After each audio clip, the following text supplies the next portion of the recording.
हरिवा बाधा विनिर्मुक्तो धन धान्या सुतान्विता मनुष्यो मत्प्रसादेन भविष्यति न संशया भविष्यति न संशया।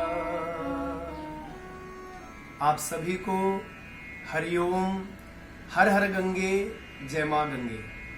मैं आचार्य महामाया प्रसाद उस मां भगवती आद्य शक्ति की कृपा से मनुष्य को सब कुछ प्राप्त होता है।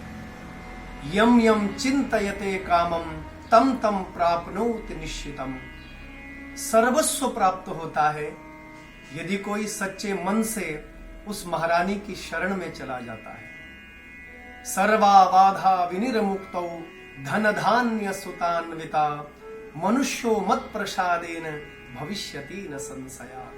कोई संशय नहीं रहता उसके जीवन में, सर्वस्व उसको प्राप्त होता है।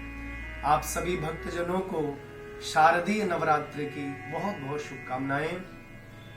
बंधुओं, सबसे पहले नवरात्रि के विषय में आप समझिए। नवरात्रियां, ये नवरात्रियां जो हैं मां भगवती की उपासना के लिए बताई गई है। हमारे धर्म शास्त्रों में मां भगवती की उपासना के लिए, सिद्धि प्राप्ति के लिए रात्रि का पूजन अति आवश्यक है। यद्यपि पूरे साल भर में 4 नवरात्रियां आती हैं, लेकिन बंधुओं, हम केवल मात्र 2 नवरात्रियों के विषय में ही जानते हैं। 2 नवरात्रियों को मां भगवती आद्य शक्ति ने गुह्य कहा है, गुप्त कहा है। पहली नवरात्रि जो है माघ शुक्ल पक्ष में, जिस समय हम बसंत पंचमी का उत्सव जो है मनाते हैं।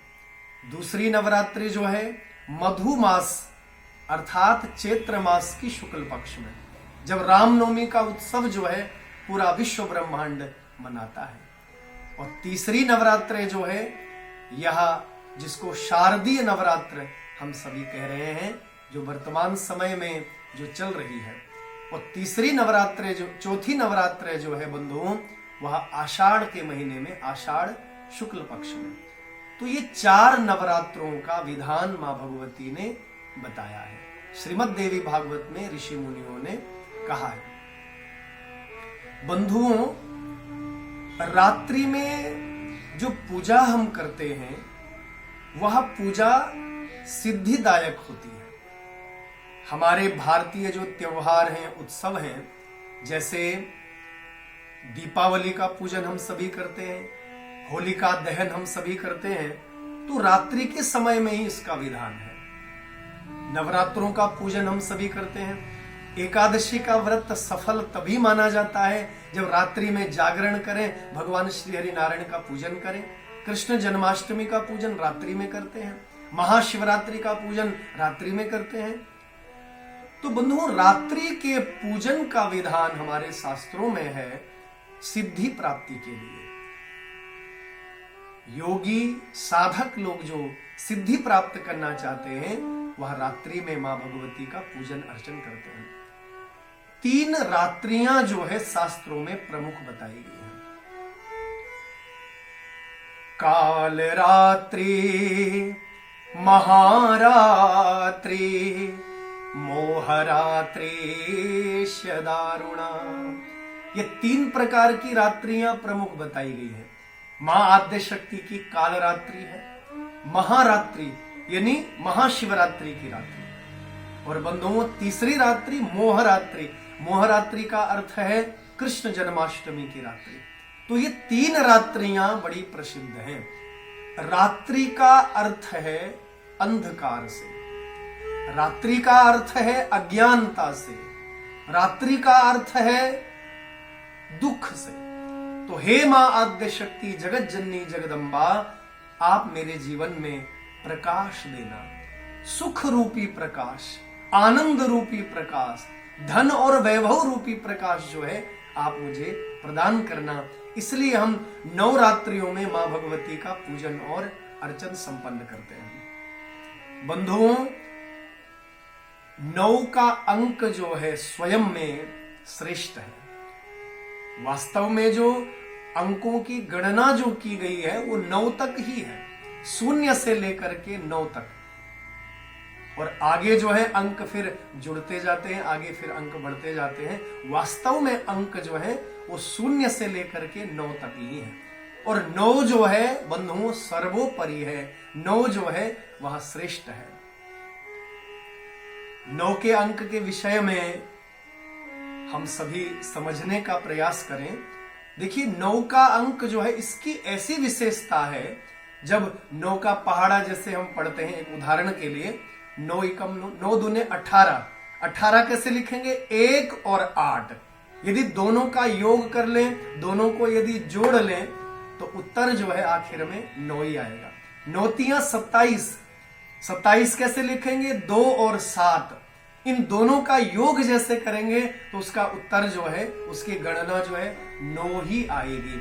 तो बंधुओं केवल 9 का अंक ऐसा है, 9 का अंक ऐसा है। 9 चौको 36, 36 यानी 3 और 6, दोनों को जोड़ दीजिए तो 9 ही उत्तर आना है। तो 9 इसीलिए दुर्गाएं जो है 9 है। ब्रह्मांड की शक्ति जो है वो 9 दुर्गाओं के स्वरूप में है। और शक्ति दुर्गा जो है वो शक्ति का स्वरूप है। जैसे उमा माहेश्वर, भगवान शिव की शक्ति उमा है। भगवान श्री सीताराम, सीता कौन है? राम की शक्ति है। राधा कृष्ण, राधा कौन है? श्री कृष्ण की शक्ति है। ब्रह्मांड में बिना शक्ति के कुछ भी नहीं है बंधुओं। और ये जो वर्ष भर में 4 नवरात्रे जो आते हैं, यह शक्ति अर्जन के लिए, उस दिव्य शक्ति की उपासना के लिए, उस दिव्य शक्ति को प्राप्त करने के लिए। आत्मशक्ति भी वो मां भगवती जगदम्बा का ही स्वरूप है। रोग से लड़ने की हमें शक्ति प्राप्त हो। वर्तमान समय में संपूर्ण विश्व जो है कोविड-19 कोरोना वायरस के कारण जो है त्रस्त है। और यही वो समय है जब हम योगिक प्रक्रिया के द्वारा, हम साधनाओं के द्वारा, उस शक्ति की उपासना के द्वारा अपनी इम्यूनिटी शक्ति को, इम्यूनिटी सिस्टम को हम उसको बढ़ा सकते हैं। और किसी भी भयंकर से भयंकर रोग जो है उसको हम हरा सकते हैं, उसको पराजित कर सकते हैं। तो ये जो वर्ष भर में 4 नवरात्रियां हैं बंधुओं, इनकी विशेषता यही है। स्वयं को तैयार करना, अपनी आत्मशक्ति को बढ़ाना, यही इनका उद्देश्य है, यही इनका तात्पर्य है। बंधुओं चैत्र का नवरात्र जब आता है तो आप देखिए, चैत्र का नवरात्र गर्मी प्रारंभ होने वाली है तब वह नवरात्र आएगा। और ये शारदीय नवरात्र, आश्विन नवरात्र, अब इसके बाद सर्दी जो है प्रारंभ होने वाली। वैज्ञानिक तथ्य आप इसका देखिए। अपने शरीर को साधनाओं के द्वारा हम तैयार करें। चैत्र के नवरात्र में गर्मियों के लिए शरीर को तैयार करें। नाना प्रकार की बीमारियां गर्मियों में पैदा होती हैं। शरीर की अनेक प्रकार की व्याधियां जो है सर्दियों में शुरू होती हैं। तो उन व्याधियों को हराने के लिए अपने शरीर को हम रोग प्रतिरोधक जो क्षमता है उसको बढ़ाने के लिए हम शक्ति की उपासना करें। उस आद्य शक्ति की उपासना के द्वारा हम शरीर को तैयार करें। ये तैयारी है उन रोगों को हराने के लिए। बंधुओं बिना उस शक्ति की कृपा से कोई नहीं है। ये जो मैं बोल रहा हूं यह वह शक्ति है। जो आप सभी सुन पा रहे हैं यह वह शक्ति का स्वरूप है। साधारण मनुष्यों की बात तो बहुत दूर है। भगवान श्री कृष्ण और भगवान श्री राम, इनका जीवन भी उस शक्ति की कृपा से ही चला है। भगवान श्री राम का जन्म रामनवमी अर्थात चैत्र मास में। तीनों माताएं जो है कौशल्या जी, केकई जी, सुमित्रा जी, उन्होंने उस शक्ति की उपासना की। उनके गर्भ से पूर्ण ब्रह्म परमात्मा के रूप में, चारों भाइयों के रूप में भगवान का प्राकट्य हुआ। राम नवमी को जो है पूर्ण ब्रह्म परमात्मा से राम का प्राकट्य हुआ। और भगवान राम के जीवन का जो सर्वोपरि कार्य था, पापी रावण का उद्धार करना, वह विजयदशमी को जो है बंधुओं, वह भी शारदीय नवरात्र में भी वह विजयदशमी के दिन भगवान श्री राम ने उस पापी का विनाश किया, उसका उद्धार किया। तो भगवान श्री राम का संपूर्ण जीवन जो है, चाहे जन्म से लेकर के और आखिर रावण के संहार तक जो है, उस महारानी की कृपा से ही आगे बढ़ा। क्योंकि बिना शक्ति के उपासना के ब्रह्मांड में कुछ भी संभव नहीं है बंधुओं। मां भगवती को लाल रंग क्यों प्रिय है? क्योंकि लाल रंग जो है वो जीवन के स्रोत को दर्शाता है। हमारे शरीर में रक्त दौड़ रहा है और बिना रक्त के शरीर जो है व्यर्थ है, शरीर जड़ है। तो रक्त का रंग भी लाल है, जीवन का रंग भी लाल है। हमारा जो हृदय है, जिसको आप हार्ट कह सकते हैं, जिसको दिल कह सकते हैं, उसको जब दर्शाना होता है तो लाल रंग के द्वारा ही उसको दर्शाया जाता है। तो हृदय का रंग भी लाल है बंधुओं।